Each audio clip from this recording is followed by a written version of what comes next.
चलेगी। तो इसमें मैं थोड़ा सा ही बताना चाह रहा हूँ अमरदीप भाई, कोई लकड़ी है क्या, कोई छड़ी सी कोई छोटी मोटी पड़ी है।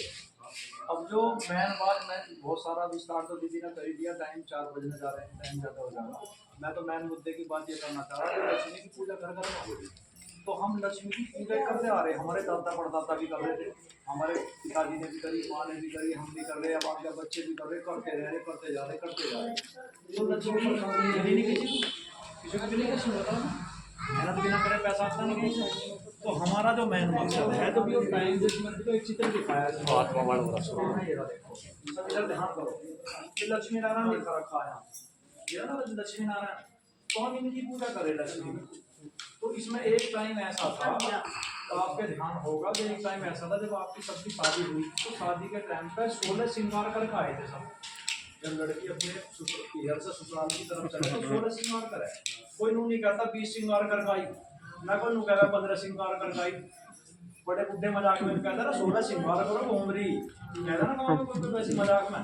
तो 16 क्यों कहना, 16 श्रृंगार क्यों कहा था, 18 कहवे ना 20 कहवे, तो 16 का यहाँ आंकड़ा क्यों आया। मतलब रुपया भी 16 आने का हो, रुपया भी 16 आने का, बात तो 16 आने खरी कह रहा, कोई नोटी करता 20 आने खरी कह रहा, जब 16 आने खरी 16 की बात आ रही। तो 16 का जो आंकड़ा चला, इसमें मैं ये बताना चाह रहा आपको थोड़ा सा कि जब ये सतयुग का जो टाइम था, उस टाइम आत्मा 16 का संपूर्ण थी, संपूर्ण निर्विकारी थी। संपूर्ण निर्विकारी का मतलब है कोई विकार नहीं था किसी तरह का, ना काम, ना क्रोध, ना लोभ, ना मोह, ना अहंकार, कुछ नहीं था। 16 कलाओं से श्रृंगारी हुई थी आत्मा। तो वो 16 का आंकड़ा जब से चला आ रहा, उस टाइम भरत को सोने की चिड़िया कहा जाता है। तो जब से अब तक भी उसकी पहचान में 16 का आंकड़ा चल रहा हुई, 16 अन्य 16 सिंह। तो इसमें आत्मा जो थी 16 कलाओं से संपूर्ण थी, संपूर्ण निर्विकारी थी, मर्यादा पुरुषोत्तम थी, यानी कि सब मर्यादाओं में थे। जैसा मैं कह रहा हूँ ना, अपनी मर्यादा में रही है भाई। अगर कोई फालतू बोल रहा है, उल्टा सुल्टा बोल रहा है, तो बड़े बुढ़े में कह रहे हैं फालतू ना बोल रहा, अपनी मर्यादाओं में रहे। तो वो जो मर्यादाओं का टाइम था वो यो था, इस टाइम था सत्युग। तो मर्यादा 16 कला संपूर्ण थी, संपूर्ण निर्विकारी थी, मर्यादा पुरुषोत्तम थी, अहिंसा परमोधर्म थी, किसी तरह की हिंसा नहीं थी। हिंसा माना हो लड़ाई झगड़ा, अहिंसा का मतलब है लड़ाई झगड़ा जहाँ ना हो, सुख भी हो तो शांति भी हो। तो वो टाइम ऐसा था जहाँ सुख भी थी, शांति भी था, और महिला प्रधान। अब तो पुरुष प्रधान देश है, अब जब किसी की शादी हो जाए तो वो तो पीछे चला लड़का कर रहा है। अगर कोई लड़की बराबर में भी चल पड़ी ना, तो कोई शर्म ही नहीं, बेशरम है तो उसके बराबर में चल रही, ऐसा कहना है ना आज के टाइम में। लेकिन उस टाइम पे क्या था, उस टाइम पे तुमने नाम सुना होगा, कोई नहीं कहता नारायण लक्ष्मी, जो भी कहेगा लक्ष्मी नारायण, पहला नाम लिया जाएगा लक्ष्मी का, फिर नारायण का, पहला नाम लिया जाएगा सीता का, सीता राम। तो वहां महिला प्रधान थी, अब पुरुष प्रधान है, तो वापस युग से पुरुष प्रधान हो गया। तो ये जो टाइम था वो टाइम दोबारा आना, ये जो टाइम था सतयुग का, इस टाइम का सब कुछ था, धन था, सोने की चिड़िया थी, सारी मिसाल अब तक दी जा रही है। उसके बाद फिर 2 कला कम होगी, जैसे रुपए में से भाई 4 आने कम हो गए, जब रुपए में से कुछ आने कम हो जाए तो रुपया टूट जाओ, भाई तन्ना रुपया तो हो गया। तो ये 2 कला कम होगी, तो फिर सीताराम का राज आ गया, जहाँ 16 कला थी वहाँ 14 कला रहेगी, 14 से फिर वो घट गए, राजा विक्रमादित्य का राज आ गया यहाँ। तो इसमें फिर वो यहाँ 16 थी, यहाँ 14 रहेगी, फिर ये 8 रहेगी, राजा विक्रमादित्य का राज आ गया। सभी देवी देवता जितने भी थे देह बाण मार के वाम मार्ग में चले गए, और ये आप ही पूज्य थे, जो आप ही फिर पुजारी बन गए। कोई पेड़ पौधों की पूजा कर रहा है, कोई ऋषि मुनि की कर रहा है, कोई किसी की कर रहा है, ऐसे करते करते फिर ये कलयुग आ गया। अब ये तो कलयुग का जो अंत आया, तो इसमें दिखा रखा है कि ये जो विनाश का जो टाइम है, जो सीन चल रहा है फिलहाल। आपने देखा भी विश्व में लड़ाई भी छिड़ी हुई है इस टाइम में, जो टीवी देख रहे हैं ना, पता भी होगा बड़े विषय। तो इसके बाद फिर वही टाइम आना। अब ये टाइम लाएगा कौन, इसे हम अपनी सोच से तो लाना पड़ेगा। जब हम परमात्मा को याद करेंगे, जितना हम उसे याद करेंगे, तो जो हमारे अंदर ये 5 विकार दिखा रखे, संगीत ने बताया, काम, क्रोध, लोभ, मोह, अहंकार, तो ऐसा कोई नेता, कोई अभिनेता, कोई मोदी, कोई राष्ट्रपति आज तक नहीं बना, ना कोई बन सकता जो हमारे अंदर से विकारों को निकाल दे। ऐसी कोई दवाई दुनिया में नहीं है, ना होगी। अगर हो तो बताओ तुम, ऐसी कोई दवाई है, ऐसा कोई नेता बना आज तक जो इन विकारों को निकालता हमारे अंदर से, ऐसा कोई इंजेक्शन नहीं है। ये केवल परमात्मा की याद से निकलेंगे, और जब हम परमात्मा को याद करेंगे, डेली करेंगे, तो हमारे अंदर से विकार निकल जाएंगे, तो हम फिर लक्ष्मी नारायण जैसे बन जाएंगे। कहते ना कि नर ऐसे काम करे तो नारायण बन जा, और नारी ऐसे काम करे तो लक्ष्मी बन जा। जो अच्छे कर्म करे, मैं कहने लगा हमारा तो भोग क्या लक्ष्मी आई। और जो उल्टे सीधे काम करने लगे लक्ष्मी का तो नाश कर दिया, कुलक्ष्मी आ गई। तो कर्मों का तो सारा खेल है, कर्मों से लक्ष्मी और कर्मों से कुलक्ष्मी। तो ये पढ़ाई हमारी कुछ ऐसी है, सत्संग सत्य वचन महाराज का नहीं है कि जो दीदी ने कहा हाँ जी ना डाला ये चले गए, कुछ ऐसा नहीं है। जो बात तुम्हें हजम ना हो रही हो, लग रहा है अपनी तरफ से झूठ बोल रहे, तो उससे पूछ सको, तुम पूछोगे तो क्लियर भी होगा, और जो चुपचाप रहोगे तो समझ में नहीं आने का। ऐसा तो और जगह की तरह सत्य वचन महाराज नहीं है। तो जो तुम्हें कुछ ऐसा लगे तो पूछो, उसे क्लियर करो, ये तो सारी पढ़ाई है। हम दीदी ने भी पढ़ी, दीदी आपको पढ़ा रही, हमें दीदी ने पढ़ाया, हम आपको पढ़ा रहे। एक दिन ऐसा आएगा तुम और को पढ़ाओगे, तो कड़ी से कड़ी जुड़ती चली जा रही। इसीलिए कहा जाए कि ज्ञानी से ज्ञानी लड़े तो ज्ञान सवाया हो, और मूर्ख से मूर्ख लड़े तो लड़ाई हो जाए। तो ये तो ज्ञान की चर्चा है। तो जितना अब तक हम पूजा कर रहे थे लक्ष्मी की, हर साल पूजा कर रहे, सारी दुनिया कर रही, नारायण की कोई नहीं करता, लक्ष्मी की करें। नारायण की कर, नारायण को गुना को भी कर दिया था, तो इसलिए सब इसकी पूजा करें। लेकिन हम क्या कर रहे, हम माने, हम भी मान रहे हैं, तुम भी मान लो। अंतर कितना, अंतर इतना, तुम तो अगरबत्ती जलाई और अपना हाथ जोड़े, फिर अपना वही काम।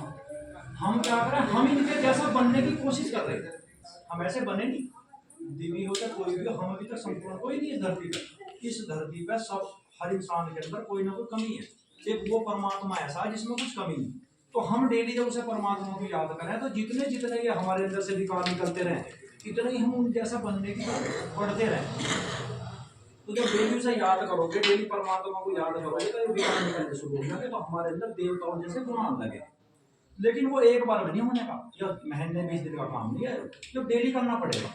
जैसे हम डेली खाना खा रहे, चाय भी ले रहे, दूध भी ले रहे, सब ले रहे, ना खाना तो हमारा शरीर एनर्जी टूटने लगे हमारी। घर में लाड़ करता है, बहू ने रोटी नहीं बनाई, क्यों नहीं बनाई, वो भूख लगी है, पता नहीं कहाँ इसलिए मैंने घूमती फिरी, रोटी नहीं बनी, आदमी हर कुछ पर खा रहे हैं। लेकिन हम यूँ नहीं सोचते, हमारी जो आत्मा जो बैठी है अंदर, इसे भी कुछ चाहिए।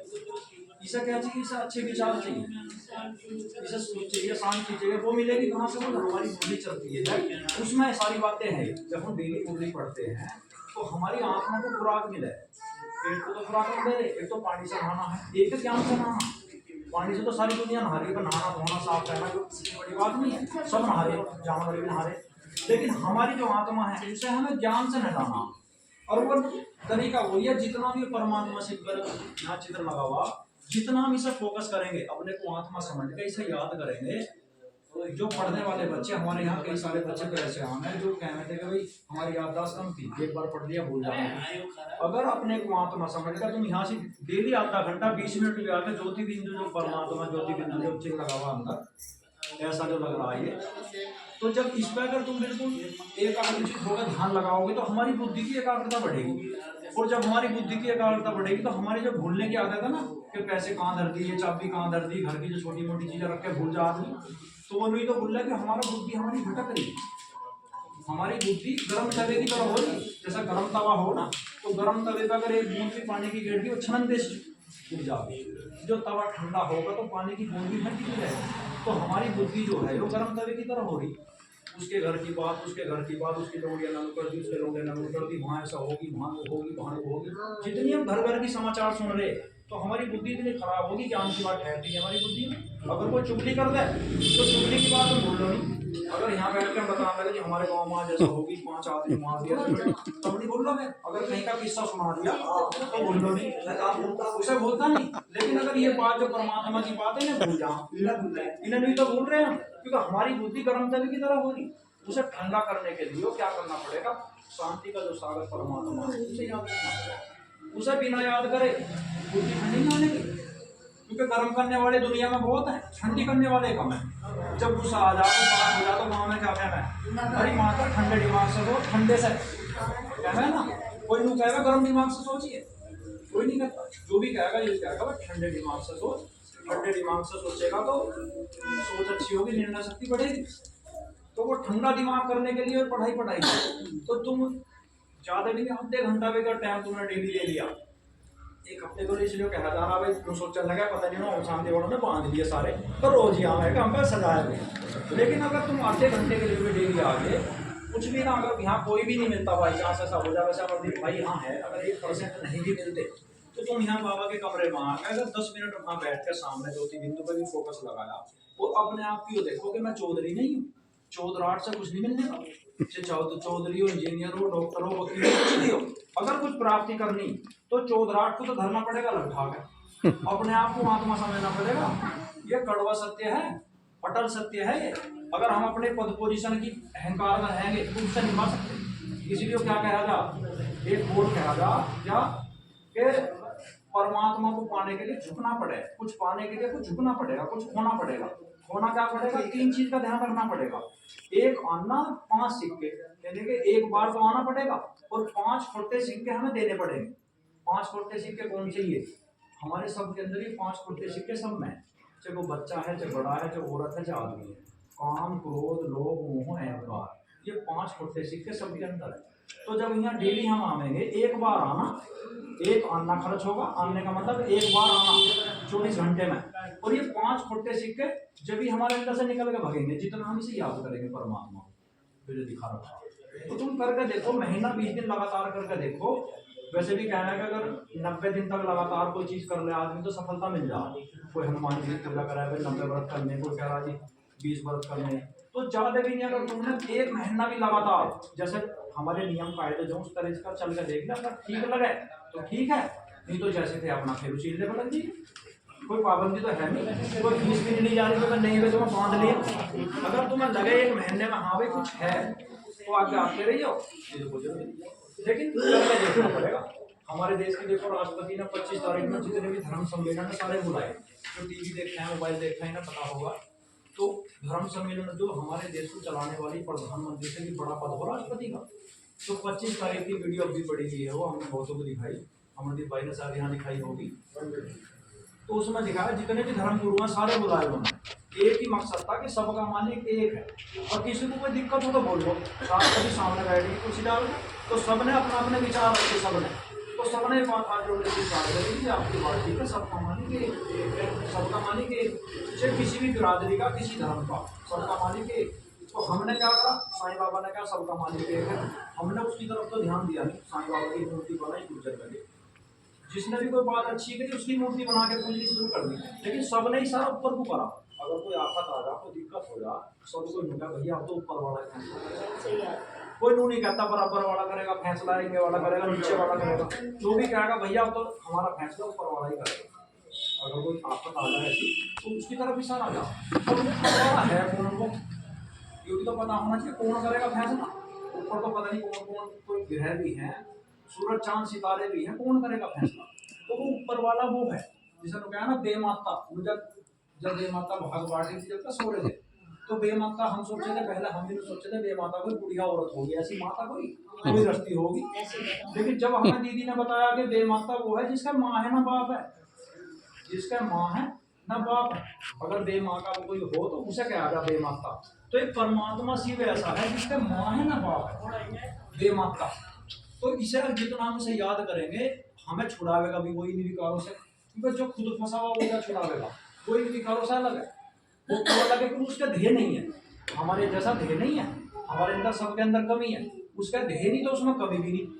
तो जब हम उसे याद करेंगे तो ये विकार निकलने शुरू हो जाएंगे, हम धीरे धीरे लक्ष्मी नारायण जैसे बनने की लाइन में लगे हुए हैं। सभी जितने भी हम बाबा के बच्चे हैं, चाहे अमरदीप है, हमें यहाँ से लेकर मधुबन तक चले जाओ, माउंट आबू तक, चाहे कोई 20 साल हो गए, 10 हो गए, अंतर इतना है, कोई कितना याद कर रहा, कोई कितना याद कर रहा। किसी का 10% ये विकार निकल गए, किसी के 20, किसी के 50, किसी के 70, जैसी जिसकी मेहनत है। तो हम भी वो मेहनत करें। हमारा गांव में यही प्रयास है कि सभी भगवान से जुड़े, सब उसे याद करें। अगर किसी के मन में कोई शंका है तो वो क्लियर कर सके। तो अपना तो यही मकसद, आके देखो, पहले देखो तो सही। अब दुनिया कोई कह रहा जी बहन भाई बना दे, हम शांति वाले, हमारे यहाँ भी 2-4 ने बात रखी हो कि भाई तू तो चक्कर में पड़ी रहा और भी पट्टा पढ़ा रहा, सारे बहन भाई बना रहे। लेकिन बहन भाई हम नहीं बनाते, तुम तो बने बनाए बहन भाई। अगर ये माता अपने लोंडे को लेकर, बहू को लेकर, पोती को लेकर मंदिर में जाएगी तो सारे हाथ जोड़े, तू मात पिता हम बालक तेरे, तेरी कृपा से शुभ बने रे। अब ऐसा तो नहीं, माता तो कह रही तू मात पिता हम बालक तेरे, इनकी बहू ने थोड़ी कह तू सास ससुर मेरा, क्योंकि जो बहू है मंदिर में बैठ कर थोड़ी कह इसकी तो हो गया मात पिता, मेरे सास ससुर, तो इनका जो पोता वो दादाजी कहेगा फिर सारे मात पिता ही तो कहेंगे। तो हम तो उसकी नजर में तो सारे आत्मिक रिश्ता हमारा भाई भाई का तो है, और क्या है जो संसार हमारे देह के रिश्ते से चल रहा, तो चाची ताई भाभी जो समाज में है उससे चलेंगे। लेकिन जिस दिन आत्मा शरीर छोड़कर चलेगी उस दिन किसकी चाची किसकी ताई, कौन पिताजी और कौन माता जी।